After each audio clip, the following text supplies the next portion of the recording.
भाई मेरे बच्चे का इलाज कर दो। आप पैसे की फिक्र मत करो, मैं बंदोबस्त करता हूँ। ओ भाई, वो हॉस्पिटल के भी कुछ रूल होते हैं, और जब तक आप पैसे नहीं जमा कराओगे इलाज शुरू नहीं होगा। ऐसा मत करो, मेरे बच्चे की जिंदगी का सवाल है। क्या चल रहा है? मैडम, इनके पास पैसे नहीं है और बोल रहे हैं कि ऑपरेशन करो बच्चे का। तुम एक काम करो, ऑपरेशन की तैयारी करो। ठीक है मैडम। शुक्रिया मैडम, मैं आपके पैसों का बंदोबस्त जल्द से जल्द करता हूँ। उसकी कोई जरूरत नहीं है। वो क्यों? अरे तुम भूल गए? क्या करूं, कोई ऑटो भी नहीं है। ऐसे तो मेरा पेपर मिस हो जाएगा। जी मैडम, क्या हुआ? आप प्लीज मुझे पास के मेडिकल कॉलेज में ड्रॉप कर सकते हैं? मेरा एग्जाम है और मेरा पर्स भी चोरी हो गया है, बहुत लेट हो गई है। मैडम, मैं तो अभी घर जा रहा था। प्लीज, मेरे करियर का सवाल है।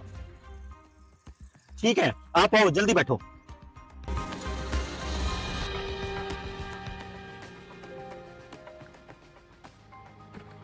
ठीक है मैडम, आ गई आपकी मंजिल। मैं हिंदू हूँ, आपको बुरा नहीं लगा आपने एक हिंदू की मदद की?